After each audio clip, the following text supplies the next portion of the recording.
Hello, everyone, and welcome to Measuring Long-Term Productivity with the Developer's Legacy Index. My name is Abraham Marin Perez, and this is a recording. Now, the good news of that is that I am in the room with you in the chat, and I am able to read your questions if you have any as I go along. So if there's anything that you'd like more clarity on, or if there's something that you don't quite understand, please go ahead and ask me. I'm going to be there available with you to answer any questions or comments that you may have. Now, let me tell you a little bit about myself before we get cracking. I am an independent IT consultant, although I do most of my work with Equal Experts. This is a company based mostly in the UK, but expanding globally now. Growing quite an important presence in the US at the moment. I do mostly software development, but also I do some writing. I do online training, and I do, as you can see, public speaking. I like to keep myself busy. I am at the moment studying a degree on physics, part-time, of course, otherwise it will be a bit overwhelming. And also, I like to try a different set of activities. So, for instance, recently, I tried flying. It was actually quite a fun experience, not as scary as I thought it was going to be. The downside is it's quite an expensive hobby, so I don't know if I'm going to be carrying on with it. But that day, that's a day that is going to stay with me in my memory for a very long time. So anyway, enough about me. We're here today to talk about how to measure productivity, right? Now, measuring productivity is a challenge that has been with us in the industry for a very long time. And the reason it has been with us for a very long time is that, well, measuring productivity when it comes to software development, it's hard. It's very hard. I mean, if you go online and you try to check how to measure, software development productivity, you will get about 18 million results on Google, right? That's a lot of results. And that's because there are a lot of people trying to solve this problem, and we still haven't quite got to it. Now, there are many reasons why it is difficult to solve the problem of measuring productivity when it comes to software development. But I think the core of the matter is that when it comes to software development, there are two pieces of information, or there are two categories of information. On one side, we have information that is valuable, and then information that is measurable. And this usually correlates quite nicely with quality versus quantity. Right now, measuring quality is very difficult. That is what we would like to do, because that is what is valuable to us. But because that's hard, we usually revert to what is easy to do, which is measuring quantity. The typical quantity that we all measure when we try to measure to assess a development's productivity is lines of code. How many lines of code did they write? Or instead of that, maybe we say, how many tickets did they implement? How many functionalities have they developed? How many bugs came from their bugs? How many bugs did they resolve? Etc., etc., etc. This is something that we have tried for a very long time, and it hasn't quite worked. But it's what we have, right? This is what we keep using because this is what we have. Now, we all know that measuring quantity is easy, but it's not that good. So we have actually tried to measure quality. The problem is quality is subjective, right? My concept of quality might be different to somebody else's concept of quality. This is why, again, if you try to search for tools that measure quality, you get almost 3 billion results, right? There are a lot of people, even more than before, a lot of people trying to say how you should measure quality. There are many tools, some of them commercial, some of them pretty good, but still subjective. You have SonarCube, Crucible, etc., etc. There are many that you can find out there. And the problem is, at the end of the day, it all comes to defining quality as a set of rules or as a set of statistics. And again, your rules might be different to my rules. So that's why we have so many of them. I mean, even I gave it a go and published my own book about how to, build maintainable software and talk about a number of rules that I saw somewhere else, and I thought this is really good. I want to talk about it. So even I gave it a go. But we've tried. It helps, but it's still very difficult. And most importantly, it is almost impossible to translate that from one team or from one organization to another one. right? So we need a different perspective. We need a different way to look at it, right? And for that, to try to find a different perspective, we need different inspiration. For this problem, I decided to look somewhere where I haven't looked before. Basically, I went for this guy. You probably guessed who he is. If not, well, I'll tell you. This is Charles Darwin, best known for his work on the origin of species and his theories about evolution. Now, if you read about him and his work at the Galapagos Island, etc., you will know that one of the most important corollaries that came from your work is this idea of the survival of the fittest. Okay, and this idea, this paradigm, is what I'm going to try to focus on today: the survival of the fittest code. Here's my thought. Good code survives. Bad code eventually disappears, either because it is removed or because it is replaced by something else. But the thing is, when code is bad, it will eventually go away. Now, the key operating part here is eventually, because we all know that sometimes we see something that shouldn't be there, but we're quite busy. We have some deadlines and pressure, and we need to deliver. And we say, yeah, this shouldn't be here, and we should fix it, but we don't have time right now, so we will do it. So we know that there is some bad code there, and we have to live with it.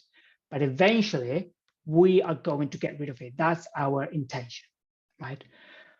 So this led me to think that maybe we don't need to worry so much about quality, because quality is subjective and difficult to define, but actually we should look at the consequences of quality, right? This is almost like not measuring quality, but measuring a proxy for quality. Okay, that proxy for quality is based on the idea of the survival of the fittest code, right? It is based on the idea of surviving lines of code. Because if code is good, it will survive. So it will still be there when you look at it a few years after. If code is bad, it will not survive. So we're not measuring quality, but we are assuming that bad quality will be removed. Therefore, what stays is the good quality, right? So this basic idea of the surviving lines of code is what is going to give rise to the concept, the developer's legacy index. It goes like this. If you have used Git, GitHub, Bitbucket, GitLab, anything else, any Git-based repository, you will have a functionality pretty much like this. If you can see on the right, we have this button called blamed. By the way, this is not really new to Git. Actually, if you used older version control systems like Subversion or even CVS, etc., they have this as well. It's just that Git has made it a bit more practical to deal with, a bit easier, a bit more manageable and user-friendly. But well, the idea of a blame functionality is not new. I'd also like to mention that slightly digression, but I think it's an important note. I think it's a bit unfortunate that the name was called blame. I guess someone eventually, someone at some point had a problem or had a bad piece of code and they didn't know who did it. They needed a functionality to quickly know, okay, who wrote this? That's kind of like the blame thing, the finger pointing. It's like this line of code, who did it? And that's exactly what blame does. What it tells you is for each particular file, it will tell you each line who wrote that line of code, right? Because code is a sequence of changes, but then the resulting final line of code, it will have for each line of code an origin, an author, and blame gives you exactly that. Let's see it in action. This is a screen grab of a particular file within an open source project called SAS. This is used by front-end developers to define styling rules. This is, you could say, an evolution of CSS. If you've ever used, pardon me, CSS, you might know SAS is an evolution of it. It allows you to define styling rules in a much more flexible and powerful manner. So anyway, this is just a random file. The file itself is not particularly important, what is important is, I'm going to make it a bit bigger. Here, you can see some lines of code at the top. And it tells you, the blame function tells you, it's relatively new. These lines were committed, these were written 19 days ago.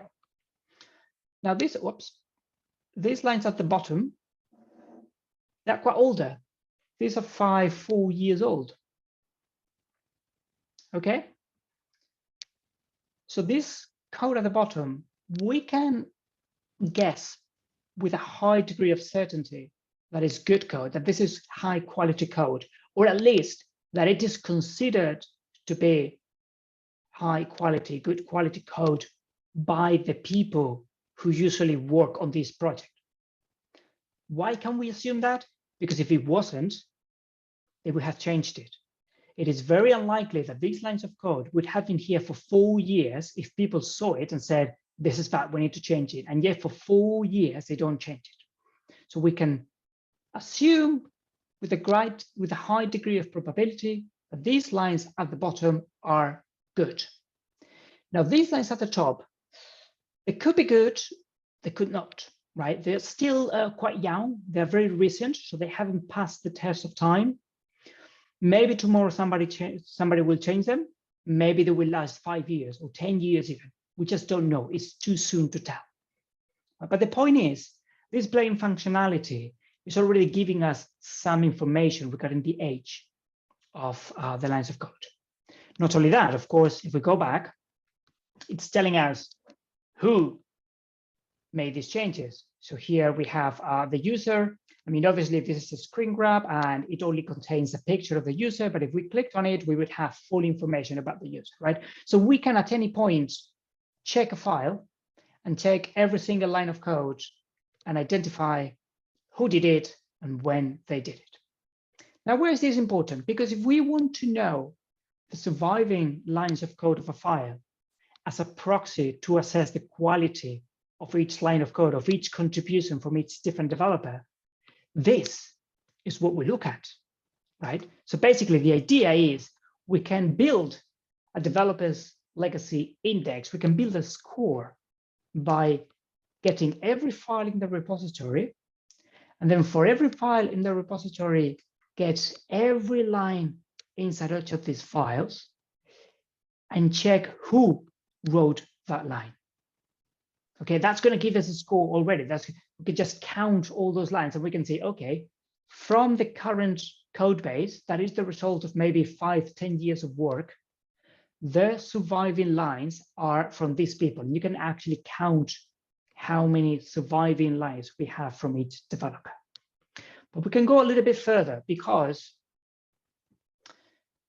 going back to the age, we said that we can assume that the lines at the bottom are probably high quality or can be considered of high quality because they've been here for a long time and nobody changed them, right?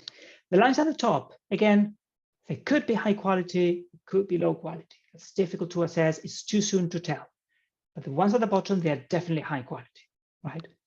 So maybe when we take into account, when we try to calculate this score or what is the legacy of each developer, we need to take into account not just how many surviving lines we have from each developer, but also how old those lines are, which means we can slightly tweak our algorithm and say that for every file in the repository, we get each of the lines and we get both the author and the date. Okay, and once we have this, we can start playing. So for instance, if we ignore the date, then what we have is a non-weighted algorithm or a non-weighted score in which the age of the line doesn't affect the value of the line, of the surviving line. So all the surviving lines account for the same. They all have the same value. The age doesn't matter. Or we could build a different scoring mechanism to build a different index that actually applies a linear value, a linear weight to the age of each line, right? So a line of code that was written, let's say, last week has maybe double the value of a line that was written yesterday, right? Because since it has passed a bit of time, we have passed the test of time. So we can say there is probably, or there is a higher probability that this line is valuable because nobody has changed it. So nobody has been, let's say, offended by it, which leads us to think it is not bad code, therefore it is good code. Or maybe we can go one step further. Maybe we say, look, the longer a line of code is in the repository without change, the higher the value that we can give to that, but not in a linear way, maybe even in an exponential way, right? Because the older a project is, the lower probability that there will be old lines of code. So if we do have old lines of code, those must be really good. That must be really high quality code, right? So we can apply all the different weights. We can say, no, look, the age of the surviving line doesn't matter. The only thing that matters is what do we have left from each person's contributions? Or we could say, no, hang on, there is some difference. So we do want to give some additional value to all the lines of code. Or we could just go all the way and say, no, we don't want to give just some additional value. We want to give a lot of additional value the older a line of code is. So we can have non-weighted or linear weight or exponential weight of the value of the line according to the age. Now, this concept, as you can probably see, is relatively simple. It's relatively straightforward, which means that with the right tools and with the right libraries, you can build a program that calculates this. And that's what I did. So this is a public repository. It's open source. You can take a look. You can download it. It is written in Java, but you do not need to know Java in order to be able to use it. You do need a Java installation to be able to compile it and run it if you'd like to play with it and obtain some score for some repositories. But you do not need to know Java in order to benefit from it, right? If you do know Java, then you can take a look and you can see how I implemented it. It might be a bit simple at points because what I wanted to do is give something that can be used and can be understood easily. So I didn't want to write complex code. I wanted to write something that was easy to read. And you can give it a go. It is documented and the commands are very simple. And you can see scores in different places. In fact, let's try that. I wanted to take it up for a spin. Take a public project, something popular, and apply the calculator for the developer legacy index and see what kind of results I get, particularly when I compare the different metrics, the different weights, no weight, linear, exponential. So I was thinking, what project is popular these days and is open source and I can easily get a copy of and start to get some, some action, start to get some scores, some indexes. React. React is very good. It's popular. It's very popular. People who know me will know that I'm not a particular fan of JavaScript. However, I am working a bit with React, and I have to say it makes JavaScript tolerable. So it is definitely something that you should try if you have the chance. But anyway, that's another matter. The matter is, I decided to get React, more particularly the Create React app, and I decided to calculate some scores from it. This was done on the 5th of October, and this is important because if you try to replicate the scores, if you try to obtain these results yourself, you might get different results if you do it at a different time, because obviously time has moved on, new contributors may have come in. And again, if age is a factor, then doing this at a later time means that even if we don't have changes in the code, the age of the code has changed, so we would get a different result. So I decided to get the legacy index for this repository using the 3 metrics or the 3 variants of the metric. And I decided to take a look at the top 10. So we have the top 10 for non-weighted, linear, and exponential. So some things that are quicker and easy to see. Joe Haddad, clearly the heart of the project. He is the most important contributor in any of the metrics. But then look at this. Let's look at this person, Luke Harris. If we take into sorry, if we take into account the non-weighted score, he is the second biggest contributor. He's the developer with the second biggest or most important legacy. However, if we now check the result of the linear weighting, then we see that he goes down to the 9th position.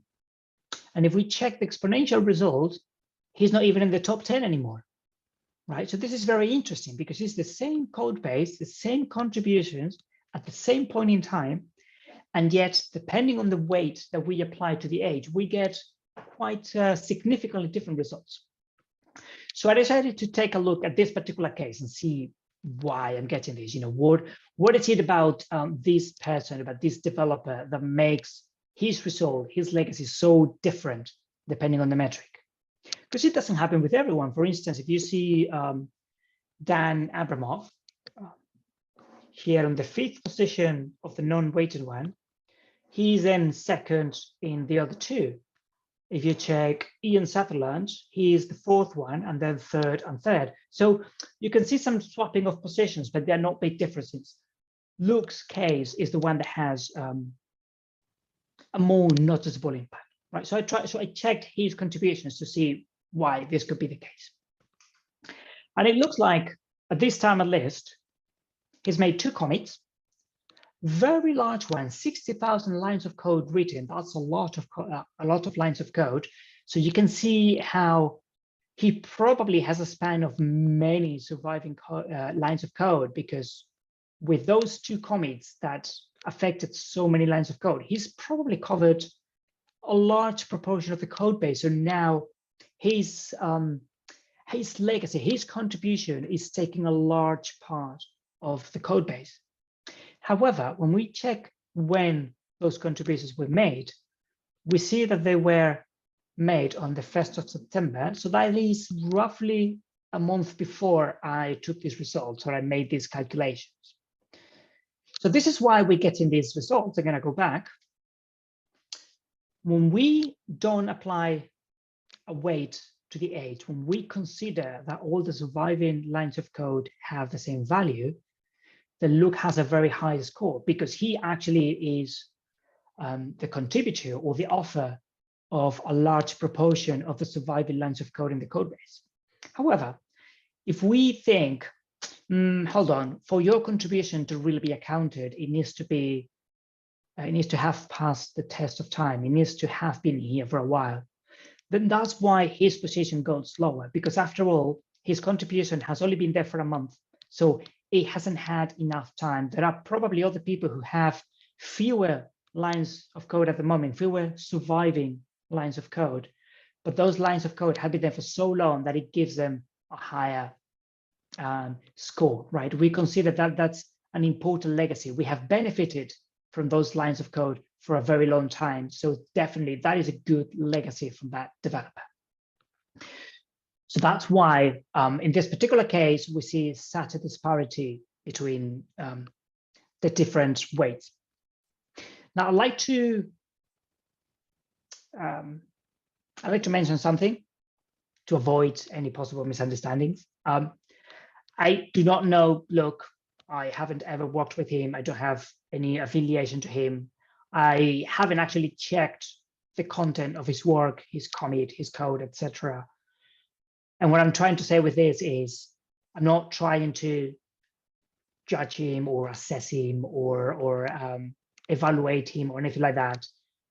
I have nothing in particular about Luke. The only reason I picked his case was because, from a purely statistical point of view, it was very useful to highlight the kind of insights that the developer's legacy index could give us. And since this is a public project with public contribution data, I thought, well, it is probably fair game that I just pick a case and open it and show what happens when I apply the tool, right? So nothing about Luke. It could have been an entirely different person. It's just that from a numbers point of view, is a very good case. It's a very visible case.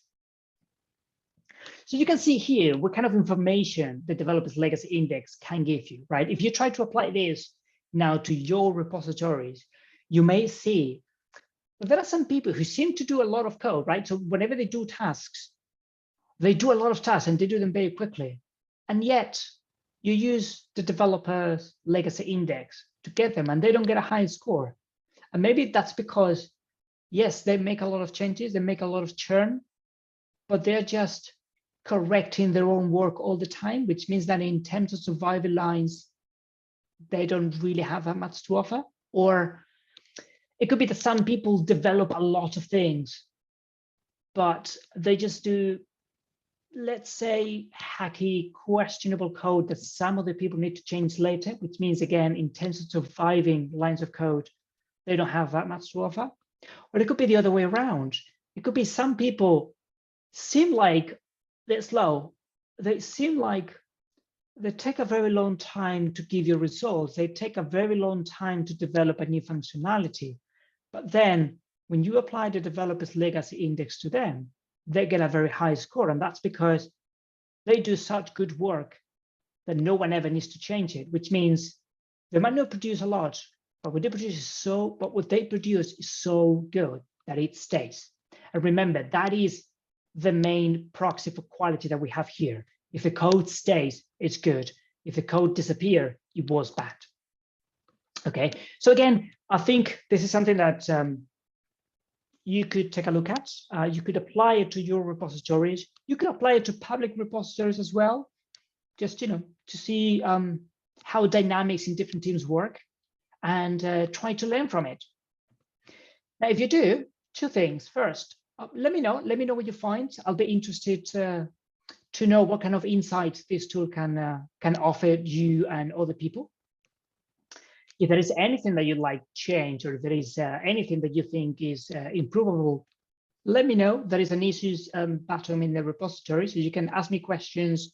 You can ask for changes, etc., and I can try to accommodate and give you those changes. But most importantly, I think I said two, but it's actually three. Third, most importantly, be aware that this is not perfect. There are some challenges to take into account. Okay, so when you apply the developer's legacy index, there are a few gotchas that you need to be wary of.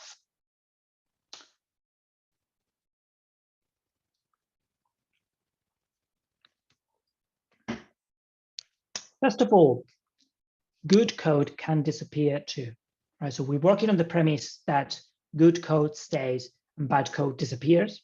But the truth is sometimes good code also disappears. For instance, because that very good code implements a functionality that we no longer need. And when we have code that we no longer need, the right thing to do is to delete it. Okay, now this is not necessarily a problem because presumably when different developers are working on functionalities, the probability that their contribution is no longer needed at some point, it should be roughly the same, right? Unless some people are working on experimental features and some other people are working on more established features, provided the division of workload is roughly equal, then every contribution's functionality, from a functionality point of view, has the same probability of being removed.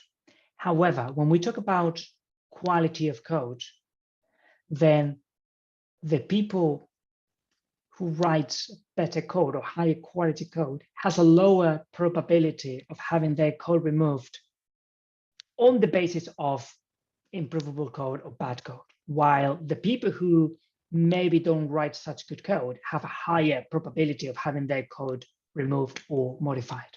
Okay, so even though good code can disappear too, when you made code disappear, remove, modify, etc., on the grounds of we don't need this anymore or what we need this is different, that should apply in equal terms to all the developers.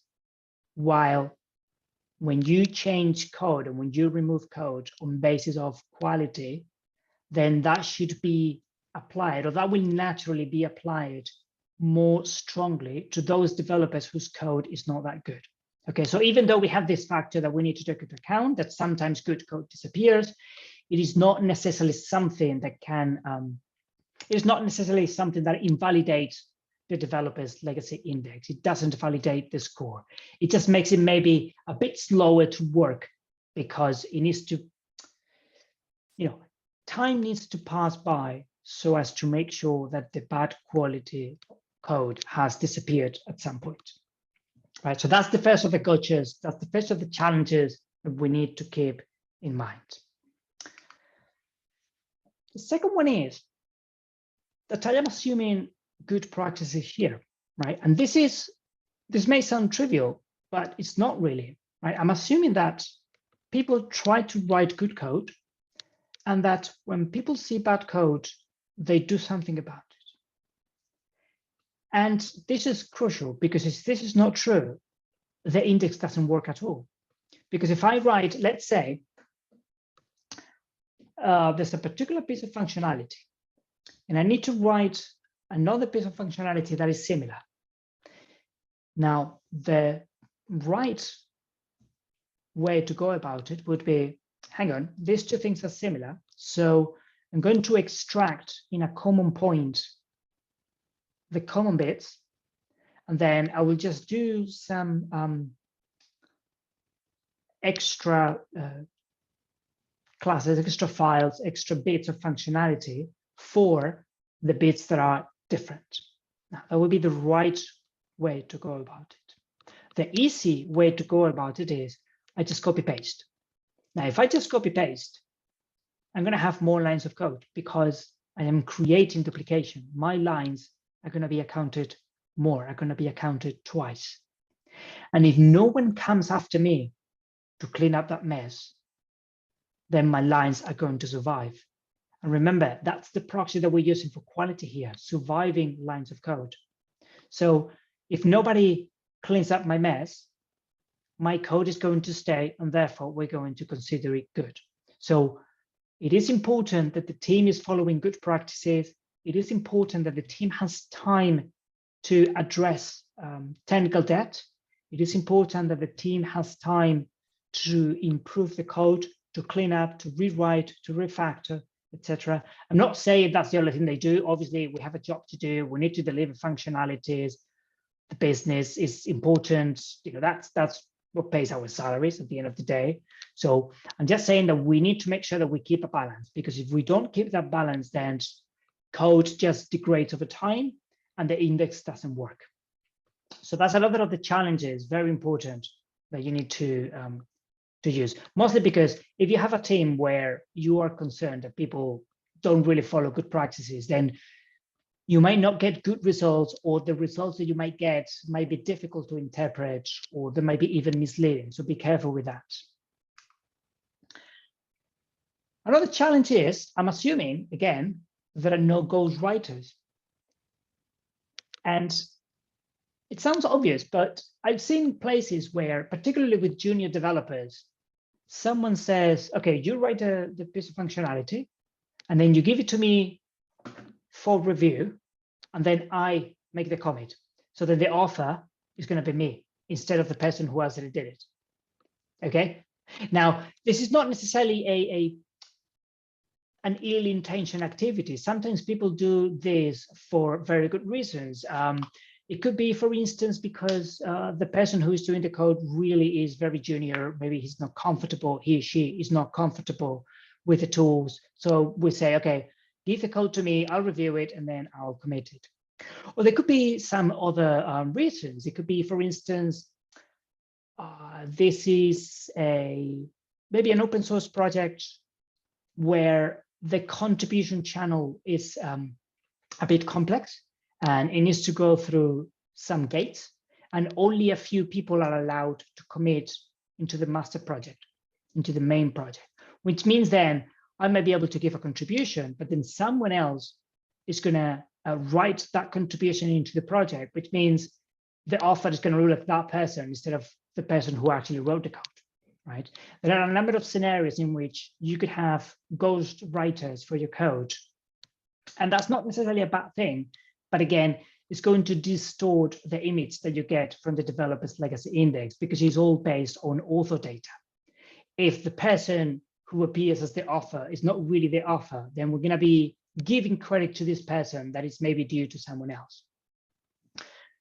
Another situation in which you could have this ghostwriting effect is when you are working on a Git-based repository, which you probably are, pull request or merge request, because depending on how you have configured your repository, when someone makes a pull request or a merge request, and then somebody else approves and merges to the main branch that request, depending on the configuration, the author in the final piece of code that is committed to the main branch may not be the person who did the pull request. It might be the person who merged the merge request.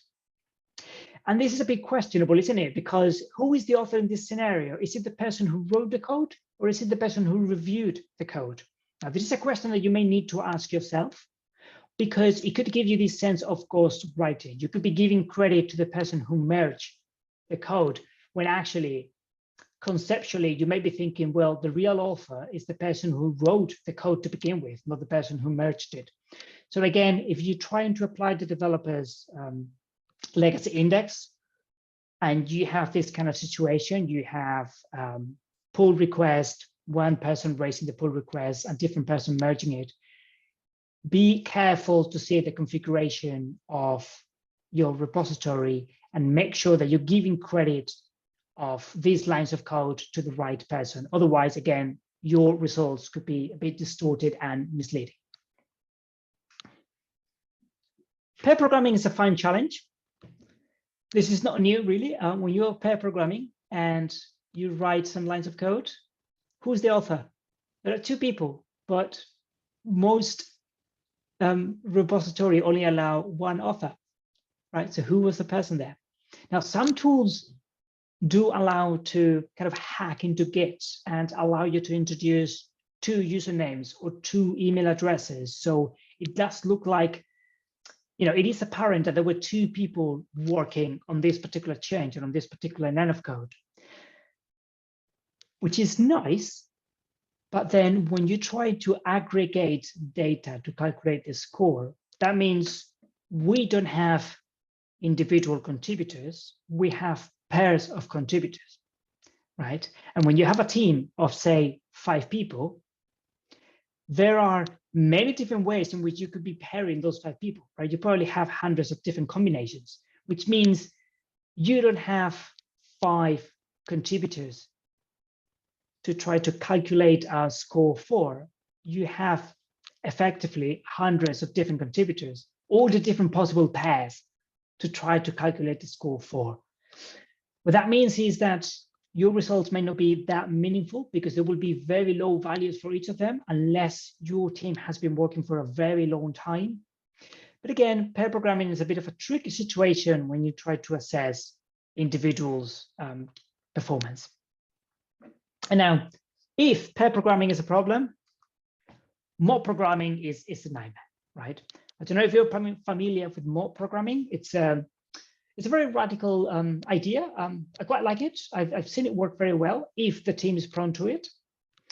Now, in case you're not familiar with it, the idea with mob programming is, well, if a pair programming means a pair is working on a particular task, then mob programming means a mob or a group of people are working on a particular task. Typically, what you have is one person on the keyboard, and then the image is projected into a wall, and then you have a group of people, 4 or 5 people, maybe the entire team looking, and they are all giving suggestions and pointing out mistakes or improvements, etc., as we go along.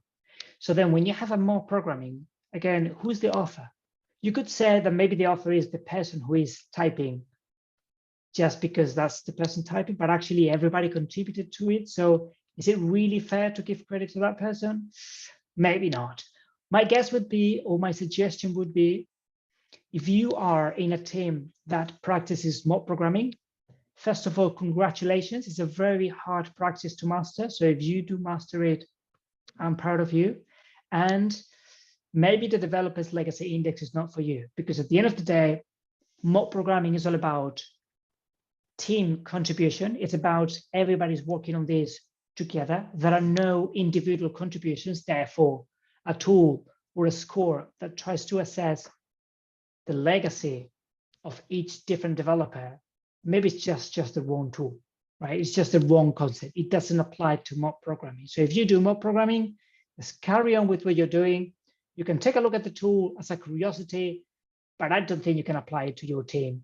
I mean, if you do, let me know the kind of results that you get. Let me get your insights. Let me know. I'll be interested to find out, but I'm not expecting that you're going to find much usefulness from this. And now, last but not least, one of the biggest problems of all is Goodhart's law. All metrics can be gamed.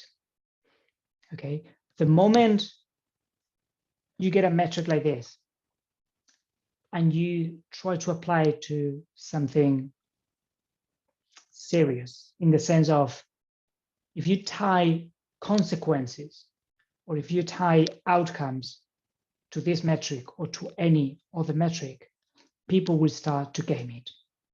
Okay, so be very careful not to do something like, on your performance appraisal at the end of the year, I'm going to calculate your legacy, developer's legacy index score.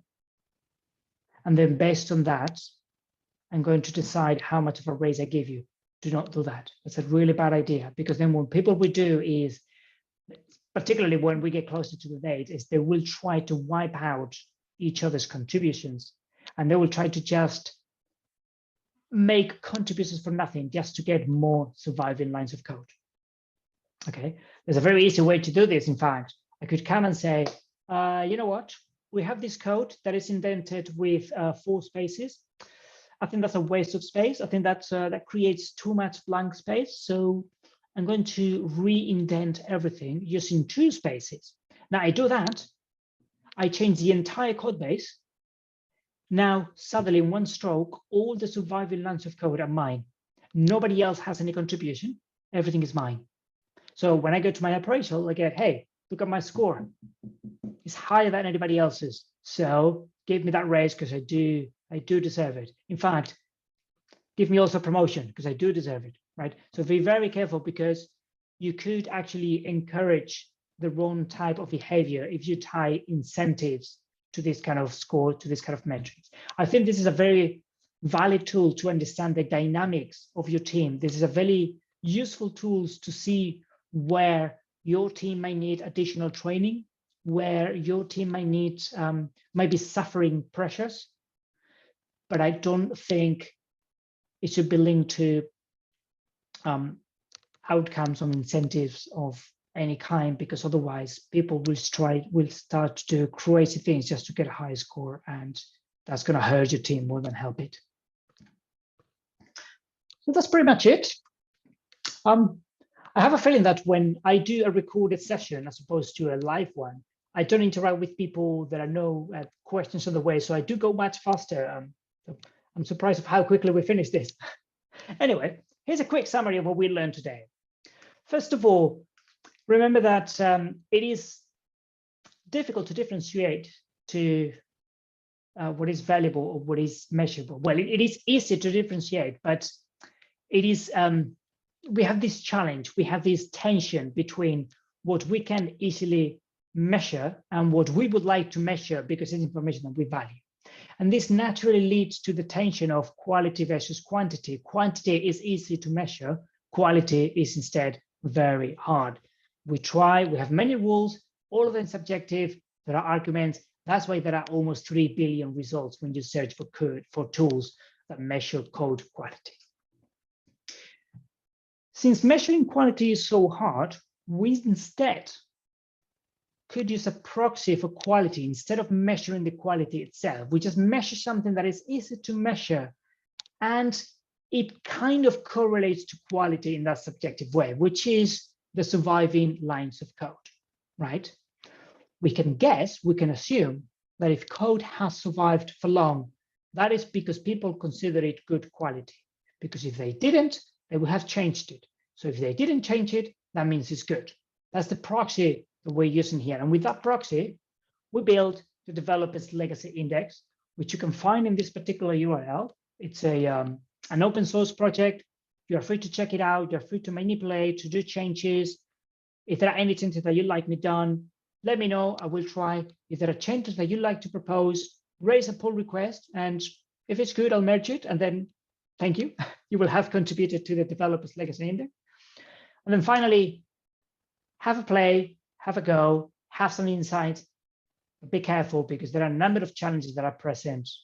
The developer's legacy index, like any other metric, is not perfect. So you need to be careful with how you interpret your results and what you do with them. So that's all for today. Thank you very much. A reminder that I'm still here with you in the chat. So if there are any questions that you didn't ask before, maybe because you went along on the session and you didn't want to stop listening, well, this is the moment. I can answer your questions now. Otherwise, once the recording is finished, there will be a survey for you. So please do fill it out because it helps everyone, both TechWell and ourselves, to understand how valuable you found this presentation, how useful it's going to be to you. Hopefully a lot, I'm sure a lot. And yeah, it will help us improve for future sessions. So that's it for today. Thank you very much for listening. Until next time.